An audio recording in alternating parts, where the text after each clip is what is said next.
ጆከርና ሙኒት እንግዲህ ተፋጠጡ ማለት ነው። ጆከርና ሙኒት ረገጣው እንደቀጠለ ነው። እንግዲህ እንደምታወቀው ውድና የተከበራችሁ የዩቲዩብ ቻናል ቤተሰቦቻችን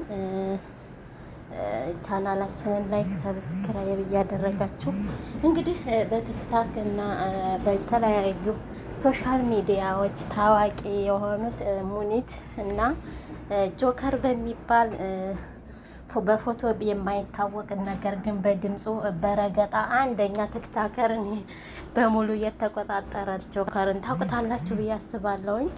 እና ጋይስ ቤተሰቦቻችን ጆከር እንግዲህ ከአሁን በፊት በሳዑዲ አረቢያ ሪያድ ለብዙ ዓመት የኖረ ልጅ ነው። ከዚህም አልፎ ደግሞ ጆከር ከሳዑዲ አረቢያ ህጋዊ የመኖሪያ ፍቃድ የሌለው በመሆኑ በተያዘ ሰዓት ተይዞ ወደ ኢትዮጵያ ገብቷል ማለት ነው። ኢትዮጵያ ገብቶ ማንም ሰው ጆከርን በመልክ አያውቀውም። ምሳሌ በጣም እነዚህ ቤስት ጓደኛ ከሆኑት እና ከዘመድ አመዘመድ ምናምን አይነት ውጪ ጆከርን የሚያውቀው ሰው የለም። በመልክ አይወጣም። ነገር ግን ኃይለኛ ረጋጭ ነው እና ሹልክ ብሎ ኢትዮጵያ ገብቶ ኢትዮጵያ የዱባይ ፕሮሰስ ተጀምሮለት በተለያዩ ሀብታም ሰዎች ፕሮሰስ ተጀምሮለት ወደ ዱባይ የገባ ልጅ ነው ማለት ነው ጆከር። እና ከዱባይም አሁን ዱባይ ገብቶ ህይወቱን እየመራ ይገኛል። እስካሁን ብዙዎች ከሶሻል ሚዲያ እራሳቸውን ለመደበቅ ይሞክራሉ። ነገር ግን ህዝብ በየትም ብሎ ፈልጎ ፈላልጎ አቀናብሮም ሆነ ምን ብሎ ፎቶቸውን ያወጣል። የጆከር ግን እስካሁን ከመገመት ውጪ ይሄ ነው የሚባል ማንነቱ አይታወቅም ማለት ነው። እና ውድ የተከበራችሁ ቻናላችን ሰሞኑን እንግዲህ ዱባይ ላይ ባንድ ድስት እንብላ ሲሉ የከረሙት መሲ ብርጅስቶን፣ ሳራ ዳጣ፣ ሙኒት፣ ጉቺ እና እነ ጆከር ራሱ ሳራ ሀበሻ ምግብ ቤቷ በጣም ቤስት ጓደኛሞች ምን ልሆንልሽ ምን ልሆንልህ የሚባባሉ ጓደኛሞች ነበሩ። ነገር ግን ከጊዜ ወዲህ በመጣባቸው ሄለን ወይም ሄለን ቅማል ይሏታል፣ ነጭ ቅማል ይሏታል። እኔ ግን አልላትም። ሄለን በመባል የምትታወቀው በጀርመን ሀገር ኑሯን ያደረገችው የኢሱ ፍቅረኛ የድሮ ፍቅረኛ ማለት ነው። ኢሱ ማለት እንግዲህ የድሮ የዘቢባ ባል የሆነው አሁን በፊት ግን የሄሉ ፍቅረኛ ነው። እንግዲህ የዘቢባ ባል እንደምታውቁት በፊት ውጭ ሀገር ነበረ። ከዛ ወረቀት ማግኘት አልችል ሲል ሰራ አድርጎ ተመልሶ ወደ እናት ሀገሩ የገባ ዲያስፖራ ነው። አገሩን ከገባ በኋላ ሀቢብ ዘቢባን አግብቶ አሁን 2 ልጅ ምናምን ወልደዋል። ነገር ግን ሄሉ ከኔ ጋር ልንጋባ ነበር ከድቶይ ነው ዘቢባን ያገባው በማለት በጣም ስታለቅስበት በተለያዩ ሚዲያዎች አይተናል። እና እንግዲህ ሄለን በዚህ ነገሯ በቲክታክ ከቅርብ ጊዜ ወዲህ ትታወቃለች እና ዱባዮችን እንዳላጨረሰቻቸው ማለት ነው። ወሬ የሚያቀብላት አካል መድባ በደረሳት ወሬ ምክንያት ሁሉንም አፋሽታ አሁን ሁሉም ተጣልተዋል ማለት ነው።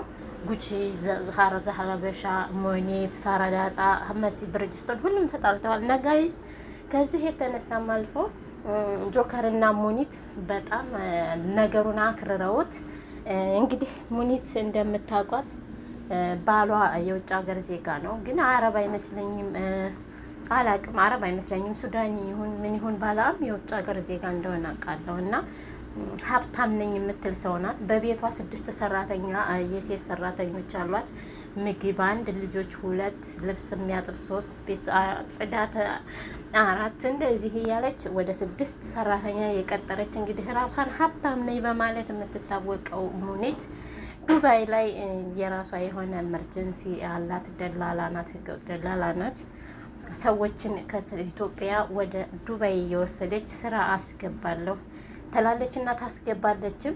በዚህ በስራዋ ያው በተያያዘ መልኩ ብዙ የሚከሷት ልጆች አሉ። ብራችንን በልታ አላስጨረሰችልንም፣ ብራችንን ከወሰደች በኋላ እሰራለሁ ያለችንን ፕሮሰስ አቁማ ብራችንን መልሽ ስንላት እምቢ ያሉችንም እያሉ ብዙ ልጆች በነ መብረቁ በነ ሀቢባ በተለያየ ሶሻል ሚዲያ ተከታይ ባላቸው ሰዎች ቤት እየገቡ እንግዲህ ቅሬታቸውን ሲያቀርቡ ከርመዋል። ነገር ግን ያለው ማማሩ እንደሚባለው ሙኒት ጓደኛቸውም ስለሆነች ጊፍተራቸው ምናቸውም ስለሆነች ሙኒት እስካሁን ለመከሰስ ያበቃት ነገር የለም። ሁሉም ችላ ችላ በማለት ልጆቹ በልመናና ቀስ ብሎ በትዕግስት እንድትሰጣቸው እየለመኑ ይህንን እምቢተኝነትና ይህንን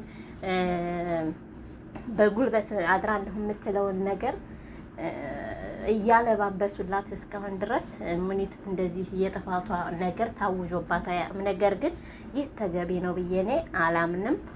አሁንም ቢሆን እያንዳንዱ የምታስለቅሳቸውን ልጆች ብራቸውን በልታ ፕሮሰሳቸውን ያልጀመረችላቸው ልጆች ወይ ብሩን መመለስ ወይም ደግሞ ፕሮሰሱን ማጣደፍ አለባት ብዬ ነው የማምነው። ነገር ግን ሙኒት ብዙ ልጆች ከ50 በላይ የሚሆኑ ልጆች ብራቸው ተበልቶ ብራቸው እንድትመልስላቸው እግሯ ላይ እየወደቁ እየለመኑ እንግዲህ ቀስ እያልኩ ሰጣለሁ እያለች ሙድ የምትይዘው ሙኒት ናት። እናም ከዛም አልፎ እንግዲህ ሙኒት እንደሚታወቀው ሰሞኑን አህመድ የሚባል ላይ እንደዚሁ ከሳዑዲ የገባ ወደ ዱባይ ወስደው ድራለች እና በዛ በአህመድ ሰርግ ላይ ታይቶ የማይታወቀው ዳሌዋ እንደ በሬ ጫንቃ እንድሲወዛወዝ ታይቶ በጣም መነጋገሪያ ሆኗል ማለት ነው። እና እሷ ተፈጥሮ ነው አለች። ነገር ግን የተፈጥሮ አይመስልም። ከዛም አልፎ ተርፎ ድንግልናዬን አሰርቼ ለባሌ በ25 ዓመቱ ሰርፕራይዝ አደረኩት በዱባይ 6000 ድርሃም ድንግልናዬን በ25 ዓመት ያሰራሁኝ ብላ መነጋገር የሆነች ሞት እንግዲህ ከጆከር ጋር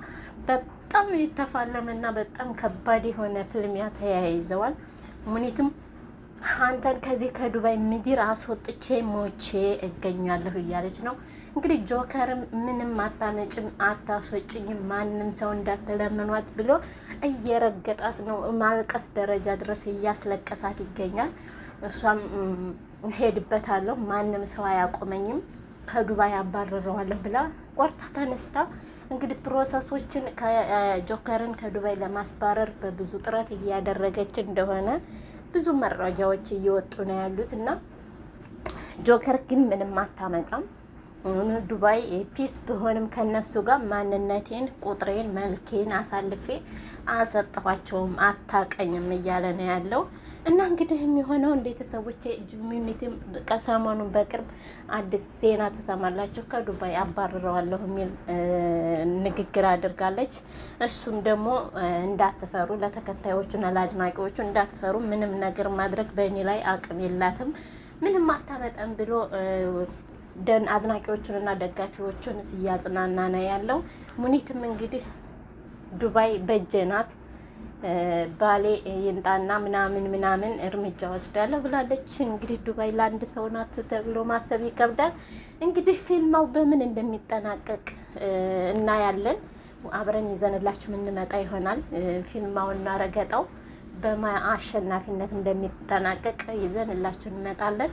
እስከዛው እንግዲህ አስታራቂ ካለም ደስ ይለናል።